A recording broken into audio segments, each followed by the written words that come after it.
आज भगवान श्री कृष्ण ने दर्शन दिया और उनकी जब अंतिम इच्छा पूछी गई तो उन्होंने क्या कहा कि हे प्रभु, एक इच्छा बची है, अगर यह भी आपके आशीर्वाद से पूरी हो जाए तो मैं धन्य हो जाऊंगा।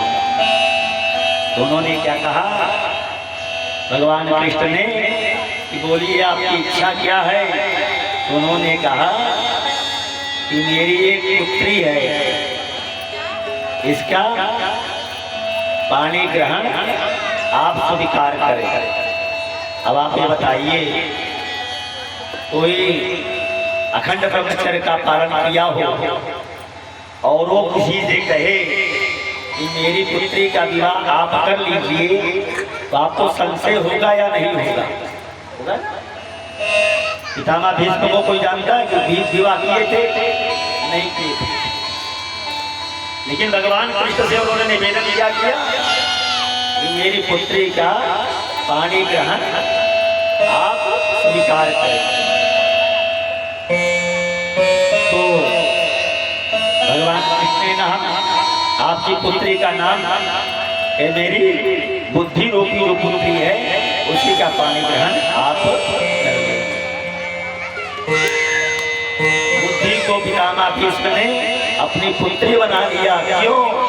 क्योंकि बुद्धि अगर भगवान में लगी रहेगी तो फिर मुझसे कोई पाप नहीं होगा, और जब मुझसे पाप नहीं होगा तो इतना बड़ा यदुकुल संहार जो हुआ है, कुरुवंश का संहार जो हुआ है, या मैं नहीं देखूंगा।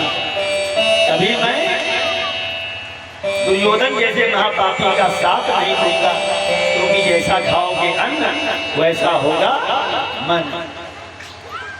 हमने दुर्योधन का अन्न खाया था तो इतना बड़ा पाप मैंने देखा। भरी सभा में द्रौपदी का चीरहरण हुआ और मैं कुछ नहीं कर पाया। आज पितामह भीष्म बुद्धि का दान करके और भगवान को देखते देखते महाप्रयाण की ओर निकल गए। पितामह भीष्म की इधर पितामह भीष्म जी का महाप्रयाण, इधर भगवान कृष्ण द्वारका पहुंचे, स्वागत सत्कार हुआ। इधर परीक्षित जी का जन्म।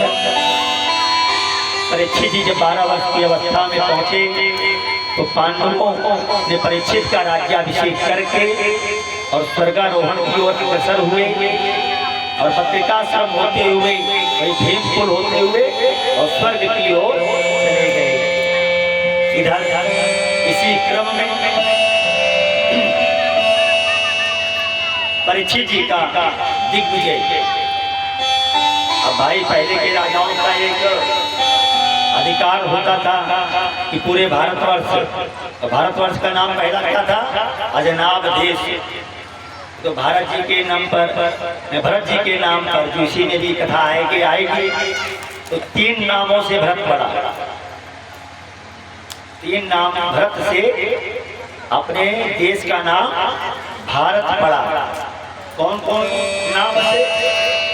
एक श्री राम जी के छोटे भाई जो भरत जी हुए उनके नाम पर, दूसरे जो इसी प्रसंग में पंचम स्कंद और सप्तम स्कंद में जो आएंगे जड़ भरत जी, उन्हीं ऋषभ देव के पुत्र भरत के नाम पर देश का नाम भारत देश पड़ा।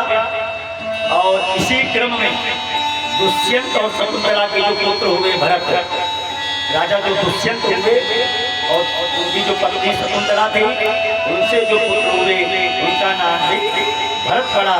और इन्हीं तीनों के नाम पर अपने देश का नाम भारत देश पड़ा। बोले भारत माता की जय हो।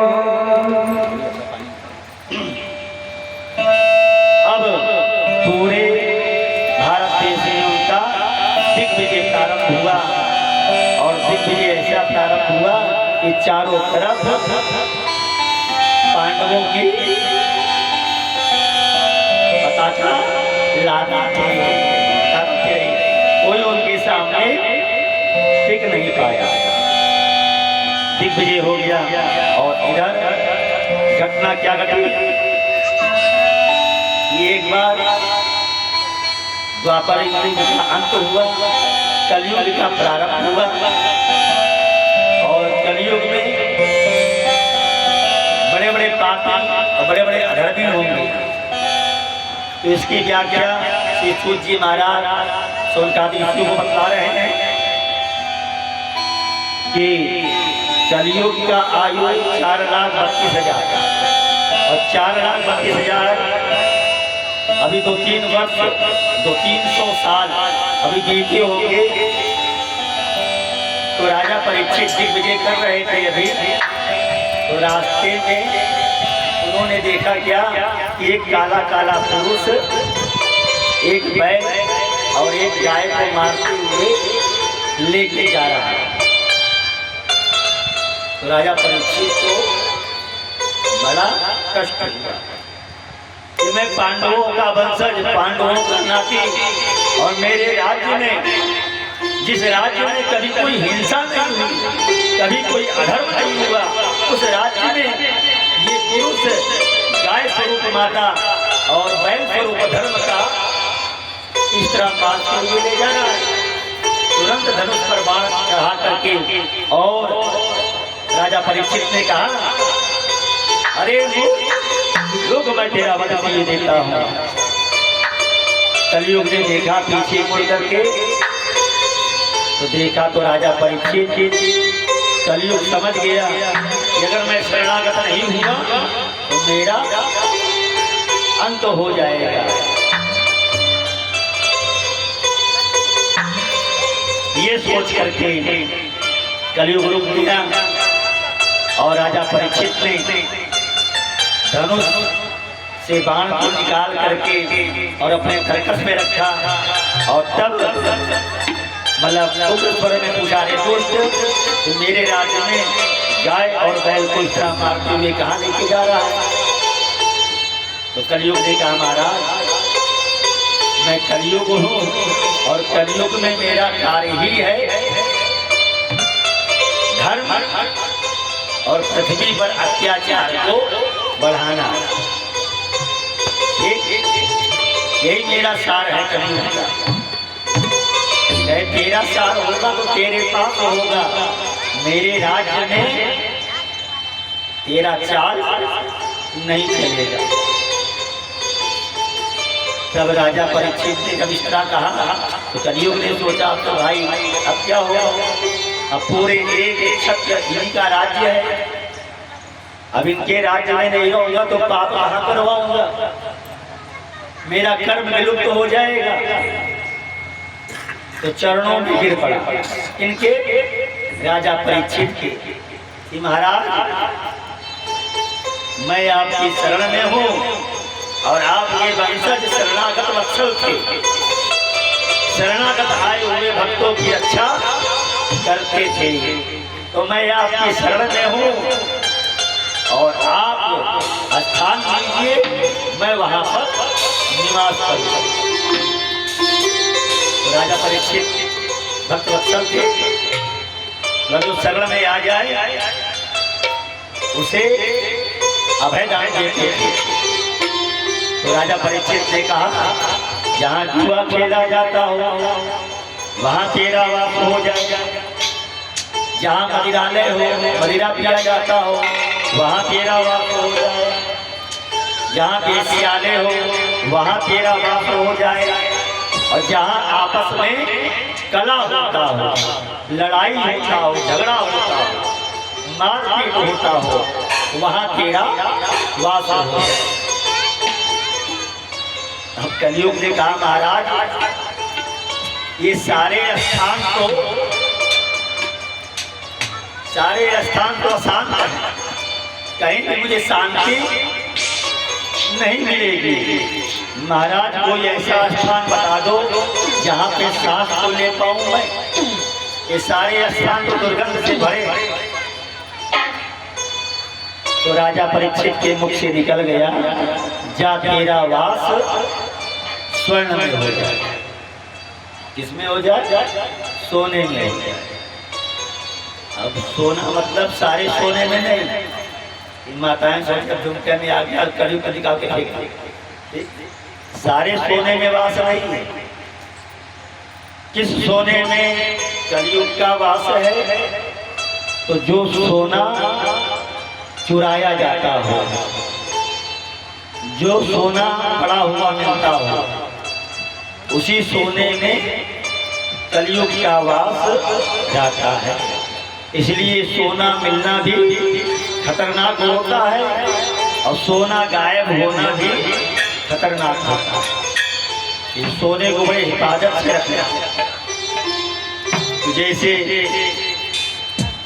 राजा परीक्षित के मुख से निकला, जा तेरा वास सोने में हो, तो उस समय राजा परीक्षित कौन सा मुकुट पहने थे? जरासंध के मरने के बाद उसका मुकुट जो और माल खजाना लेकर के आए थे हस्तिनापुर में पांचों पांडव, वही मुकुट था, हरण करके लाए थे। तो आओ समय देखा और समय की नजाकत को समझा, किसने? कलयुग ने, और जाकर के सोने में बैठ गया।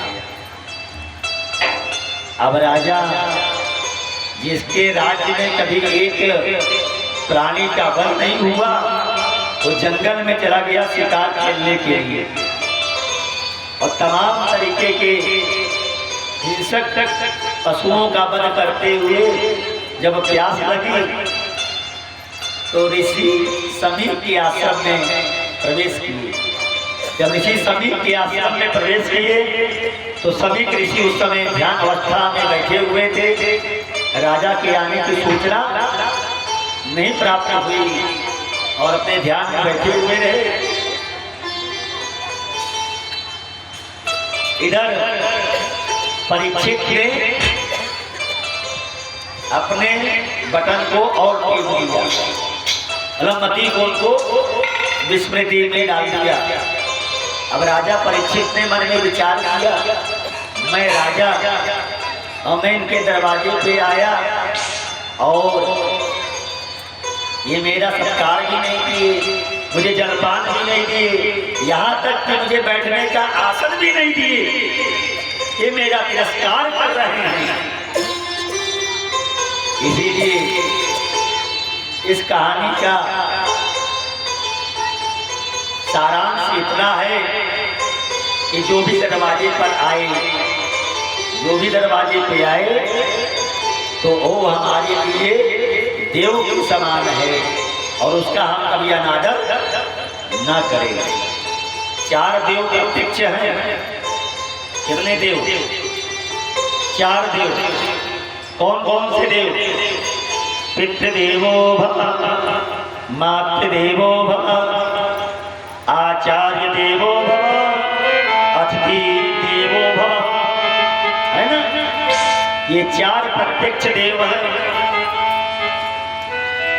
पितृदेवो भव, मातृदेवो भव, आचार्य देवो भव और अतिथि देवो भव। और हमारे बड़े बुजुर्ग भी हम लोगों से कहा करते थे, साईं इतना दीजिए जाने तुम समाए, और मैं भी भूखा न रहूं और साध भी भूखा न जाए। बंधुओं, मेरे दरवाजे से, मेरे ग्राम से और मेरे हृदय से कभी कोई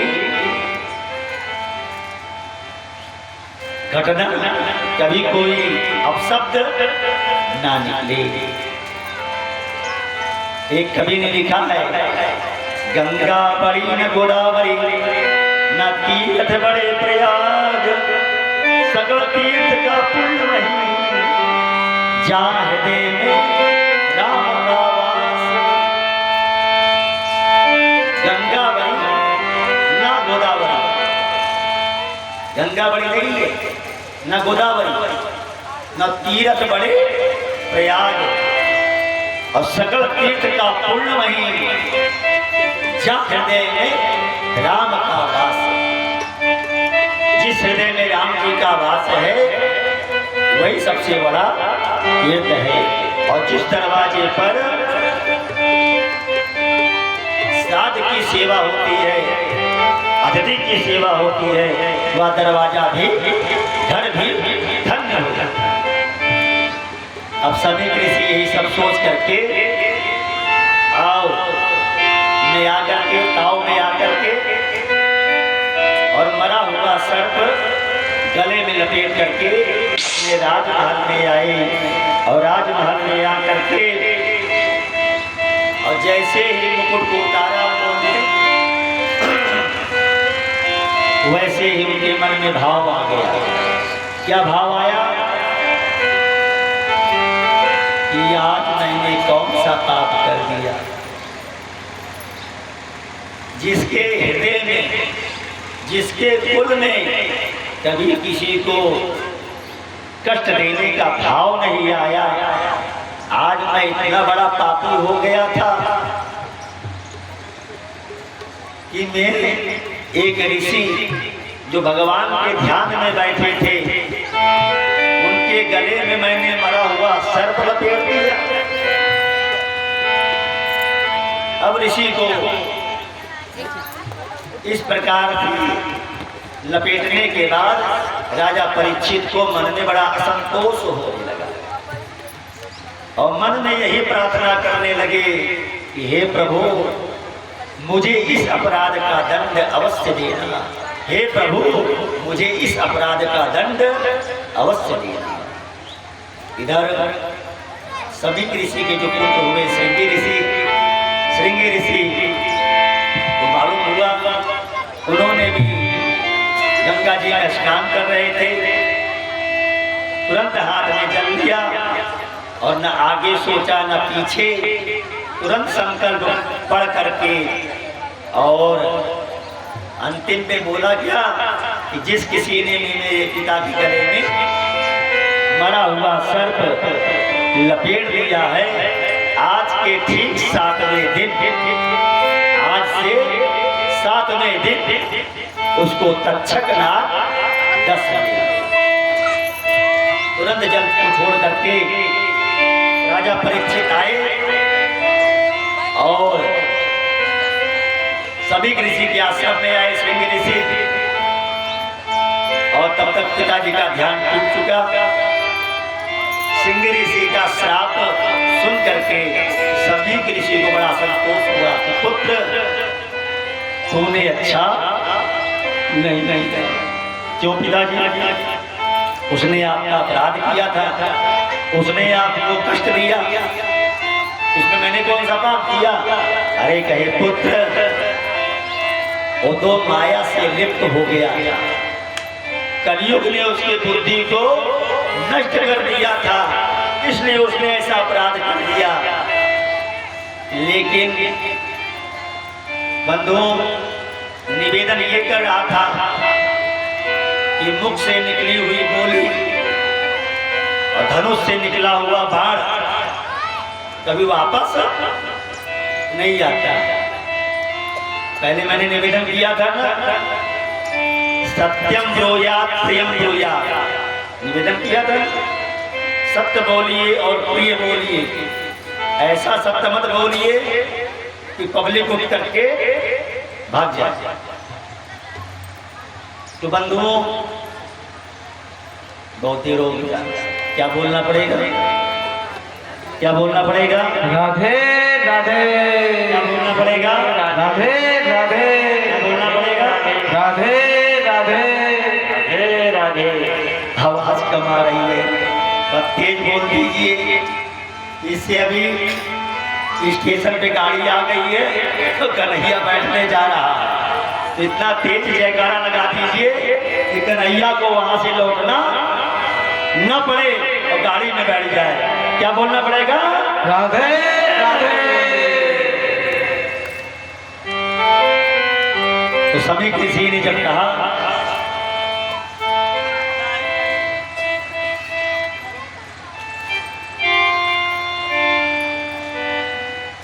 सभी ऋषि ने जब कहा कि अब तो पिताजी निकल चुका बाणी, अब क्या करूं? क्या ठीक है, अभी तो 7 दिन हैं और राजा परीक्षित को सूचना दिया जाए कि 7 दिन में कैसे मुक्त हो, इसका उपाय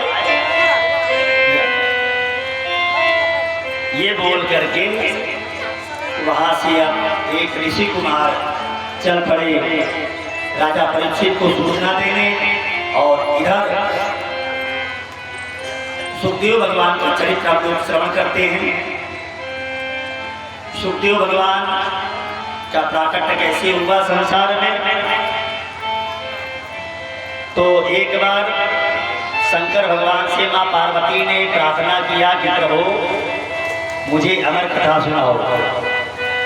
हाँ, अमरनाथ में बैठ करके, जो जम्मू कश्मीर में पड़ता है, वहां पर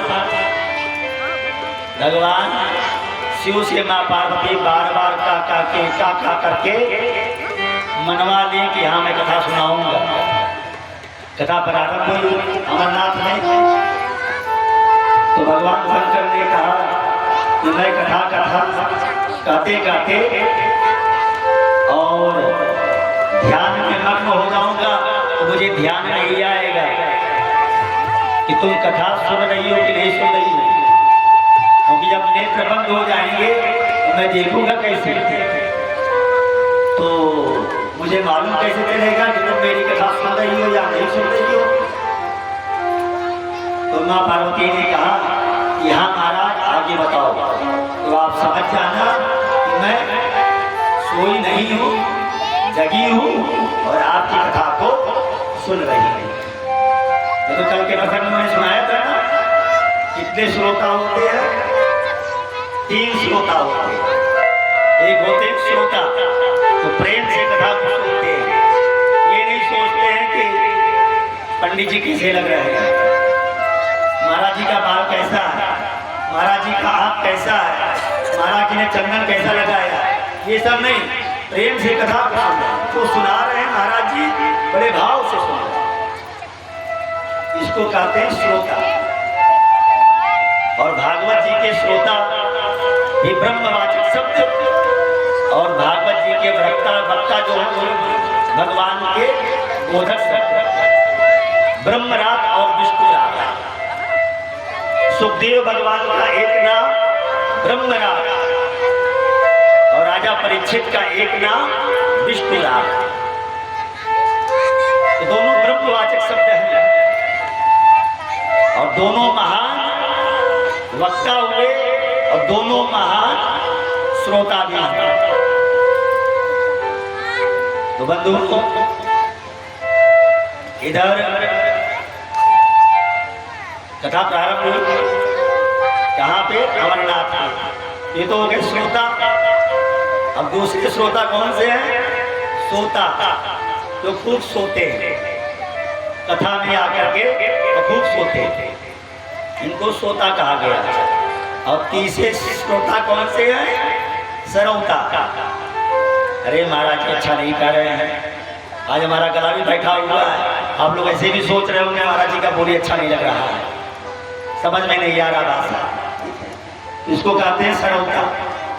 काट छाट करते रहो, भगवान की कथा चाहे जैसी भी हो सुनना चाहिए, समझ में ना आए तब भी सुनना चाहिए। आज समझ में आएगी, कल समझ में आएगी, परसों समझ में आएगी, 7 दिन में जरूर मेरा एक वाक्य आपके समझ में अवश्य। जैसे 3 ठग हुए। कितने ठग? 3 ठग। और तीनों ठग बारी बारी से लोगों को लूटते थे, बारी बारी से लोगों को लूटते थे। तो एक बार एक व्यापारी जो है एक बकरी लेकर के जा रहा था बेचने के लिए। तो तीनों ठग 3 चौराहे पे खड़े हो गए। जब पहले चौराहे से क्रॉस किया तो पहले ठग ने कहा कि कुत्ते को लेके कहाँ जा रहे हो? तो सोचा रे ये तो बकरी है, कुत्ता कहाँ है, तुम झूठ बोल रहे हो।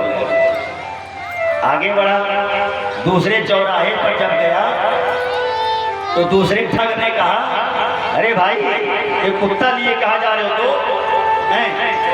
तो बकरी लिए कुत्ते को लेकर के कहाँ जा रहे हो? उसके मन में थोड़ा सा संशय हुआ। क्या संशय हुआ? कि सही में तो कुत्ता नहीं है, लिया है बकरी। लेकिन लोगों ने कहा कि भैया कुत्ता कहाँ लिए जा रहे हो, तो मन में शंका हुआ। और तीसरे चौराहे पे जब पहुंचा और तीसरे ठग ने भी वही कहा, अरे भाई कुत्ता लिए कहाँ जा रहे हो, तो कंफर्म हो गया कि कुत्ता ही है। उतारा, फेंका और चल पड़ा। तीनों ठग आए, बकरी लेकर के चले गए। बंधुओं, झूठ को भी इस तरह से कहा जाए, इस तरह से कहा जाए कि वो सच लगने लगे। इसी प्रकार हमारे आचार्यों ने, हमारे संतों ने और हमारे शास्त्रों ने यही एक निवेदन किया कि सत्य को इतनी बार कहा जाए, सत्य इतनी बार कहा जाए, भगवान की कथा इतनी बार सुनी जाए कि झूठ का परिवेश न आए। इसलिए बार-बार कथा को तो निवेदन कर रहा था आप लोगों से। ये अमरनाथ जम्मू कश्मीर में मां पार्वती के कहने पर भगवान शंकर कथा को प्रारंभ की। कौन सी कथा? अमर कथा।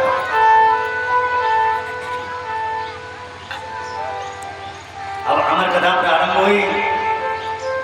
1 अध्याय, 2 अध्याय, 3 अध्याय, 4 अध्याय, 4 स्कंद, 5 स्कंद, 6 स्कंद, सब हो गया। जब 10वें स्कंद की कथा प्रारंभ हुई तो मां पार्वती को नींद आ गया। कल मैंने निवेदन किया था कि माताओं के पास में 2 बड़े हथियार होते हैं। लंबा घूंघट काट लीजिए, अंदर सो जाइए, पता भी नहीं चलेगा कि लोग समझ नहीं पाएंगे कि सो रहे हैं कि जग रहे हैं। मां पार्वती जी एक लंबा हाथ घूंघा काट और नींद आ गया, सो गई। अब शंकर भगवान को नेत्र बंद की कथा सुना रहे हैं। तो तोता जो बैठा हुआ था सुख रूप में, जो भगवान बैठे हैं, ये तोता स्वरूप जो है ऊपर बैठे हुए थे। तो तोता रटा तोता होता है, जो रटा दीजिए वो रट लेता है। तो हाँ महाराज आगे बताइए, हाँ महाराज आगे बताइए। तो रट लिया था। जब पार्वती जी 2-3 मिनट नहीं बोली तो उसको शक हो गया कि अभी मामला गड़बड़ा जाएगा।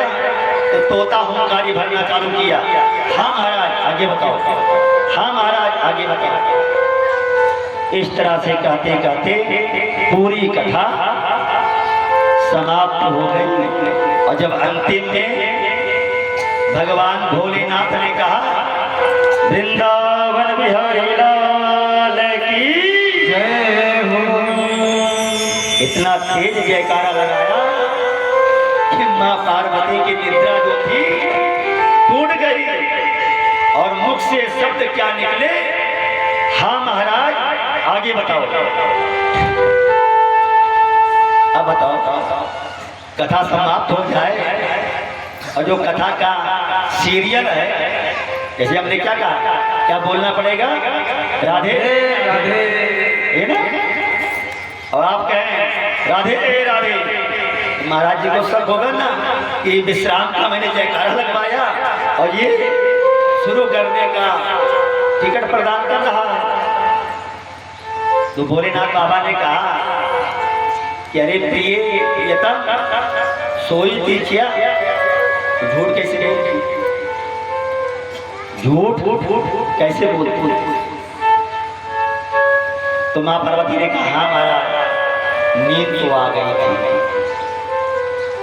अरे ठीक है, तुझे नींद आ गई थी, लेकिन हुंकारी कौन भर रहा?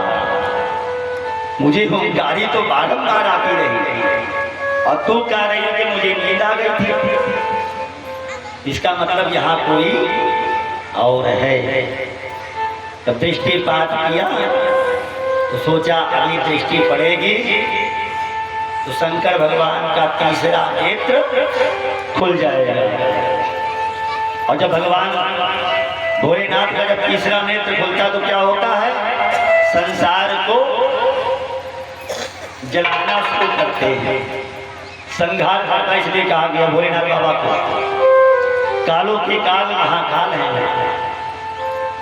तो भोलेनाथ बाबा के डर से वह तोता उड़ा और जब पंख का फड़फड़ फड़फड़ का आवाज आया, भोलेनाथ बाबा का काव बढ़ गया और उन्होंने अपना त्रिशूल उठाया और छोड़ दिया उस तोते के पीछे कि मार करके वापस आना, खाली हाथ मत आना।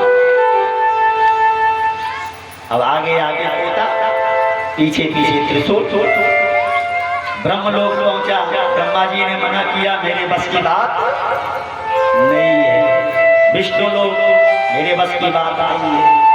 इंद्र के पास मेरे बस की बात नहीं। अग्नि वरुण कुबेर सबके पास मेरे बस की बात नहीं। तोता पहुंचा कहाँ? सम्या आश्रम, बद्रिकाश्रम, बद्रीनारायण में पहुंचा जब वह तोता, तो उस समय श्री वेदव्यास जी की जो पत्नी, जिनका नाम श्री बीटिका जी, क्या नाम? श्री बीटिका जी, श्री बीटिका रानी जी जमाई ले रहे थे मुंह खोल करके। तो तोते ने समझा कि सबसे सुरक्षित स्थान मिल गया। कौन सा स्थान? तो मुंह फाड़ा गया। अब तोता ने देखा कि सबसे सुरक्षित स्थान, तो जैसे आग ये अंदर प्रवेश कर गया। किसने? तोते ने। अब चला गया, बाहर कैसे निकले? और शंकर जी का त्रिशूल किसी स्त्री पे वार नहीं करता, खड़ा रहा। एक दिन, 2 दिन, 3 दिन, 4 दिन, लेकिन अब भाई मारे कैसे? खाली हाथ वापस आ गया। खाली हाथ आया, शंकर भगवान ने कहा जाओ इधर। अब बीटिका जी को परेशानी होने लगा। भाई कुछ मुख में चला जाता तो दिक्कत होती है ना, और उतना बड़ा तोता चला गया तो दिक्कत नहीं होगी। तभी से हमारे आचार्यों ने क्या कहा, जब भी जमाई आवे या तो चुटकी बजा दीजिए, या तो मुख में हाथ रख दीजिए, या कपड़ा लगा दीजिए। खाली मुंह खोल करके जमाई नहीं लेना चाहिए। तभी से ये प्रथा प्रारंभ हो गई। इधर 1 महीना, 2 महीना, 3 महीना, 4 महीना, साल, 2 साल, 3 साल, 4 साल, 5 साल। अब बताइए उस माँ को कितना तकलीफ हुआ होगा।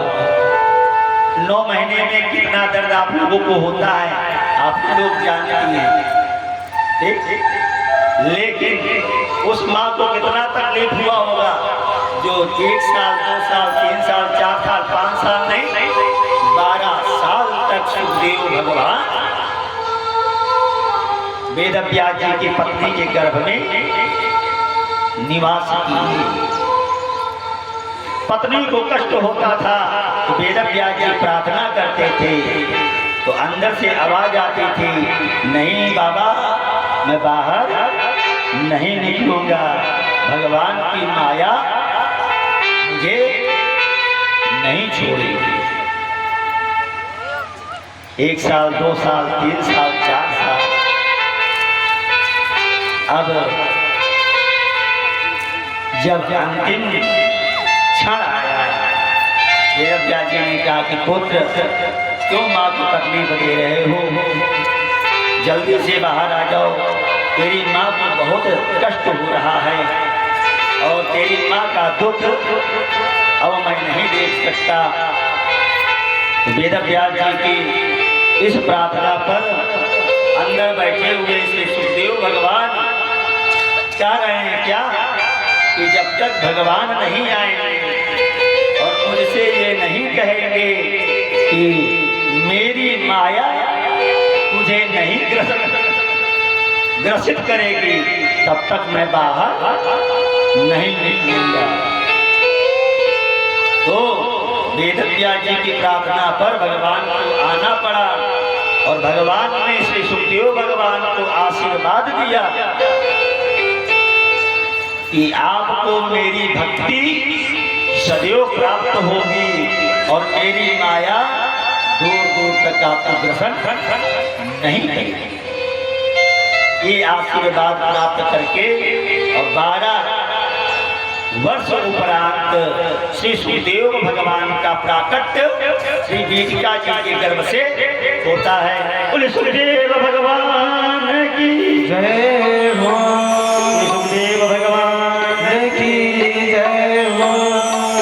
सुखदेव भगवान का प्राकट्य और जैसे ही प्राकट्य हुआ वैसे ही सुखदेव भगवान चल पड़े जंगल की ओर। और जंगल की ओर जब गए तो आइए एक भजन छोटा सा सुनते हैं, उसके बाद हम लोग आगे की कथा में प्रवेश करते हैं। जय श्री राधे। अरे हरि की कथा सुनाने वाले, हरि की कथा सुनाने वाले, उनको लाखों प्रणाम, लाखों प्रणाम, उनको लाखों प्रणाम, उनको लाखों प्रणाम। हरि की कथा सुनाने वाले, गोविंद कथा सुनाने वाले, हरि की कथा सुनाने वाले, गोविंद कथा सुनाने वाले, उनको लाखों प्रणाम, उनको लाखों प्रणाम, उनको लाखों प्रणाम, उनको लाखों प्रणाम।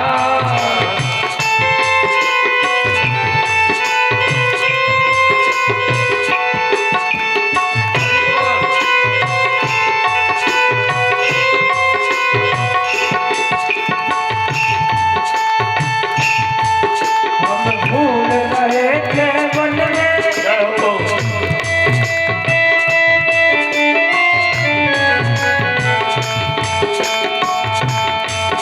हम भूल रहे थे वन में, मन खो बैठे थे तन में।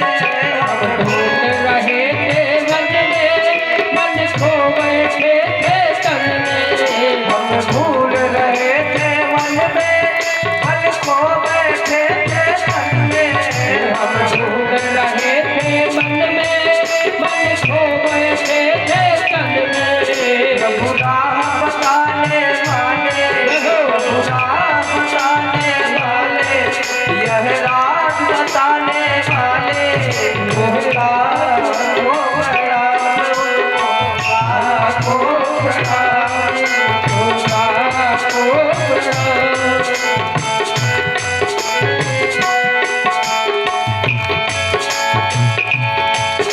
लेकर विषयों का प्याला घूम रहे काला, लेकर विषयों के प्याला घूम रहे काला, लेकर विषयों का प्याला घूम रहे काला, लेकर विषयों का प्याला घूम रहे वाला। रतपाल कराने वाले, रतपाल कराने वाले, वो लाखों प्रणाम, लाखों प्रणाम, उनको लाखों प्रणाम, उनको लाखों प्रणाम।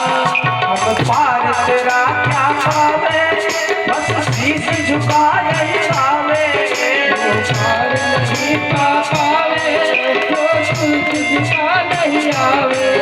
हम पार तेरा क्या पावे, बस शीश झुका नहीं पावे। हम पार तेरा क्या पावे, तो शीश झुका नहीं आवे। आत्म ज्ञान कराने वाले, आत्म ज्ञान कराने वाले, उनको लाखों प्रणाम, उनको लाखों प्रणाम, उनको लाखों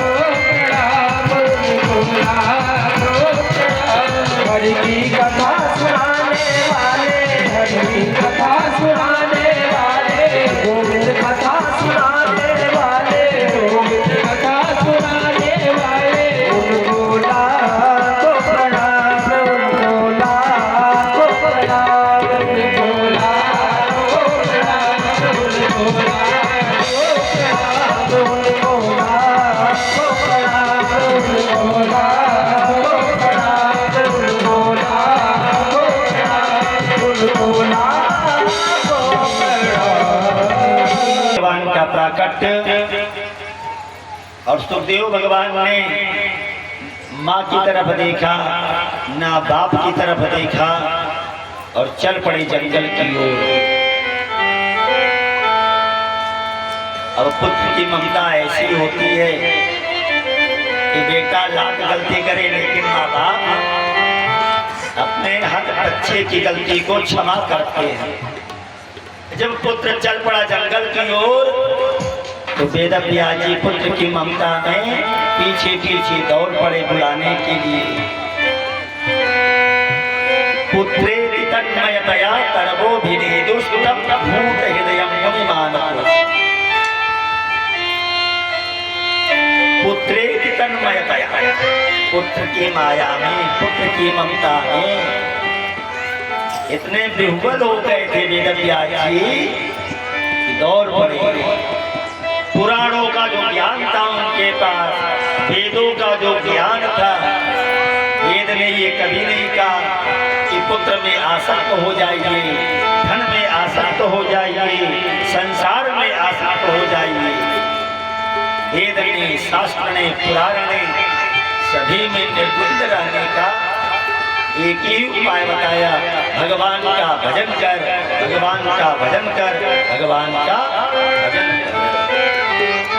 कलो केशव कीर्तना, भगवान का भजन कर, भगवान का भजन कर, यही ये संसार का सार।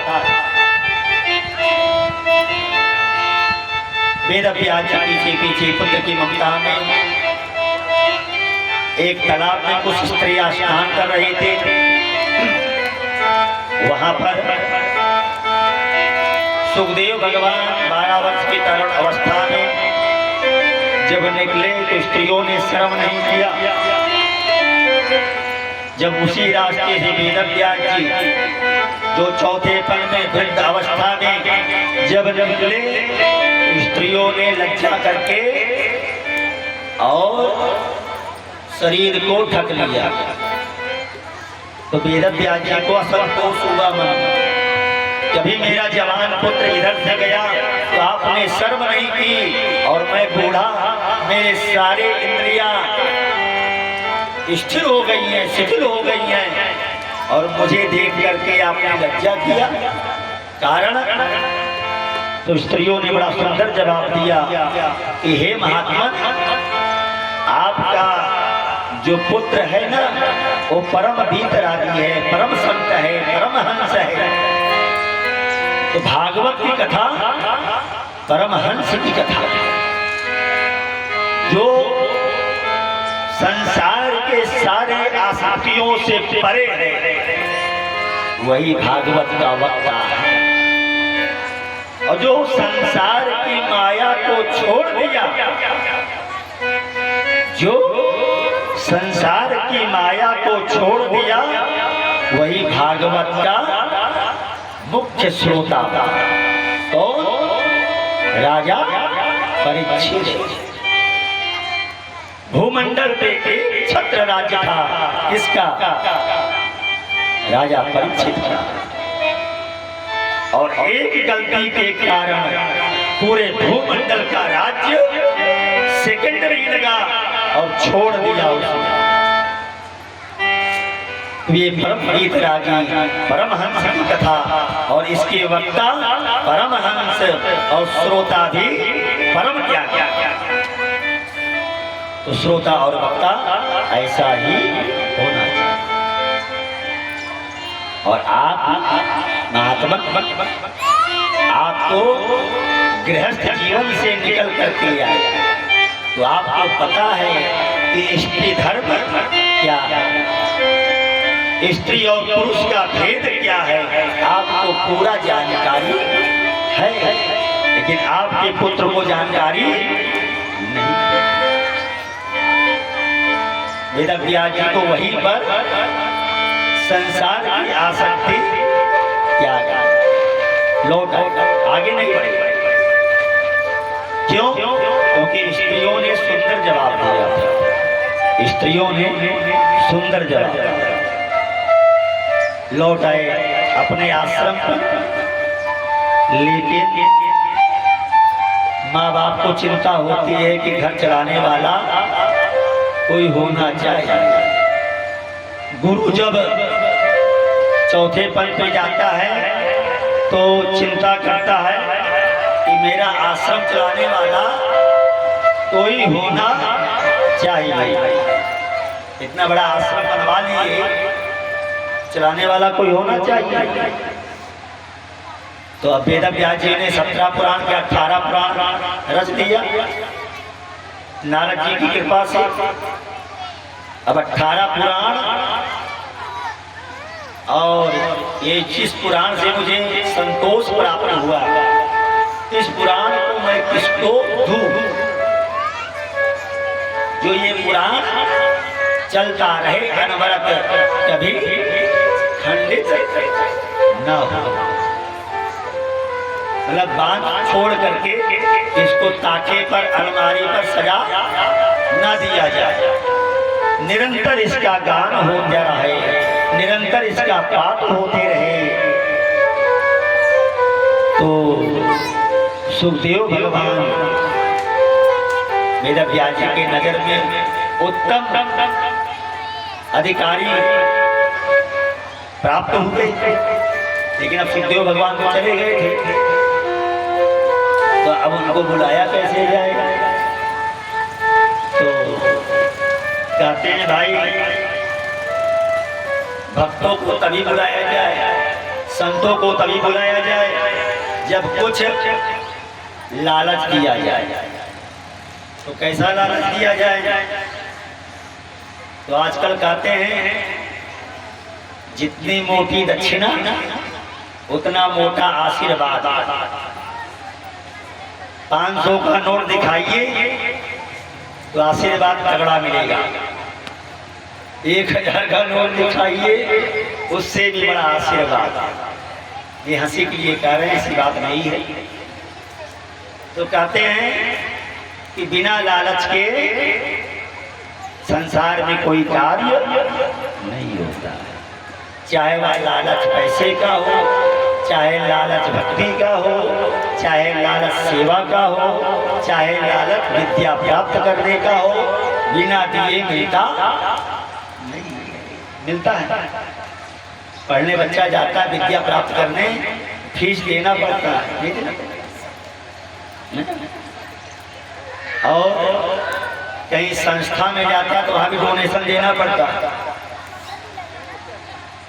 तो निवेदन ये करा था बंधुओं कि वेद व्यास जी को चिंता हुई, सुखदेव भगवान समझ में आए, बुलाया कैसे जाए?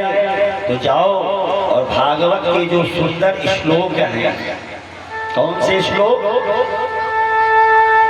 जिनका गान सुन करके और वो दौड़े चले आए। अहो बकीयम स्तनकालकूटम जिंघासया पादयदप्यसाभि लेभे गतिं धातुचितां ततोऽन्यं तं वा दयालु शरणं व्रजेम। अहो बकीयं स्तनकालकूटम, ऐसा दयालु कौन है? जो बकासुर की बहन पूतना, दसम स्कंद में आपको इस कथा को विस्तार से सुनाई जाएगी। जो पूतना जैसे भक्त का, पूतना क्या करने आई थी मालूम है ना कथा? नहीं मालूम? पूतना भगवान कृष्ण को स्तन में विष लगा करके आई थी मारने के लिए, और भगवान उस विष पिलाने वाली को वही गति प्रदान किया जो गति लेभे गतिं धातुचितां ततोऽन्यं, जो गति माता कौशल्या को श्री राम जी ने दिया, जो गति माता यशोदा को भगवान कृष्ण ने दिया, वही गति पूतना को भी दिया।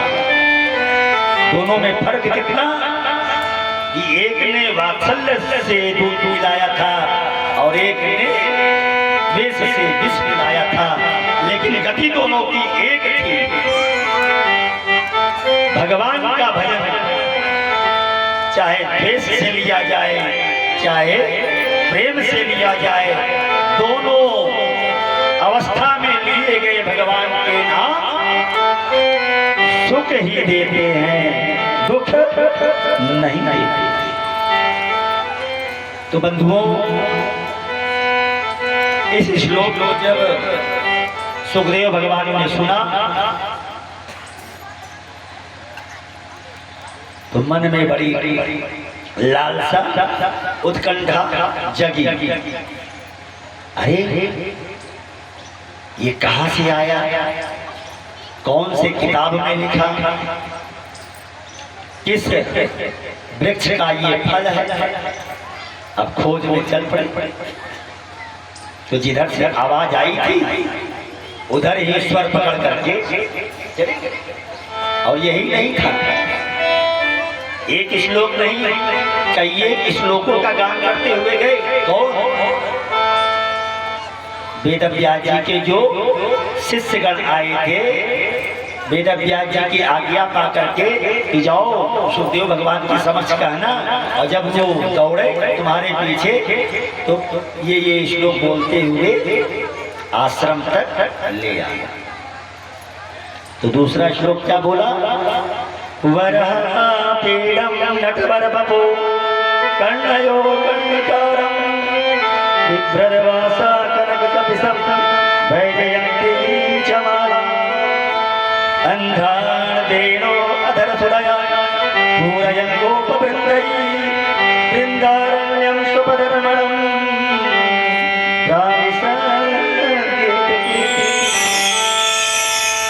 भगवान का सुंदर व्याख्या समझ में आ जाए तो सुखदेव जी जैसा भक्त हम लोग भी भगवान के पीछे दौड़ते हैं। अब सुखदेव भगवान श्लोक सुनते सुनते पहुंच गए बद्री का आश्रम, सम्याप्रास आश्रम के पास। और वहां वेदव्यास जी के पास में जाकर के कहे, प्रभु जो श्लोक जिस ग्रंथ से आपने निकाला था वो सारा मुझे अब आप गिला दीजिए। कैसे? निगम कल्प तरोर गलितम फलम सुख मुखाद्रमृत संयुतम पिबत भागवतम रसमालयम मुहुरहो रसिका पिबत भागवतम। भागवत जी पीने की वस्तु, कैसा? पानी की तरह नहीं जैसा अभी व्यास जी पी रहे। पीने का मतलब कथा को सुना जाए, कथा को सुना जाए बारंबार। इसका भी एक अर्थ होता है पीना ही। तो पिबत भागवतम रसमालयम, रस का आलय है। आलय मतलब इसका कभी लय नहीं टूटता है। कल के प्रसंग में मैंने निवेदन किया था कि भागवत कथा को जितनी बार सुना जाए, जितनी बार सुना जाए उतनी बार नया नया चीज प्राप्त होता है। तो बीच में क्या बोलना पड़ेगा? क्या बोलना पड़ेगा? राधे राधे। क्या बोलना पड़ेगा? राधे राधे। तो कहने का मतलब बंधुओं, वेदव्यास जी ने सुखदेव भगवान को 18,000 श्लोक रचित श्रीमद् भागवत महापुराण ज्ञान यज्ञ का पूरा श्लोक कंठस्थ करवाया। और उसे कंठस्थ के मध्य में आगे सुखदेव भगवान का श्री गंगा द्वार पर पदार्पण। और इधर जो समीक ऋषि का अपराध राजा परीक्षित ने किया था, वो दूत लोग आए। कहाँ? राजा परीक्षित के दरबार में। और राजा परीक्षित दरबार में चिंतातुर बैठे हुए थे। तो ऋषि के दूत ने कहा, महाराज समीक ऋषि के पुत्र श्रृंगी ऋषि ने आज आपको श्राप दिया है कि आज 6-7वें दिन आपको तक्षक नाग आकर के डस लेगा। अब आप ये बताइए कि समीक ऋषि के पुत्र श्रृंगी ऋषि ने 7 दिन का ही श्राप क्यों दिया? 7 दिन का श्राप क्यों दिया? 8 दिन का करते थे।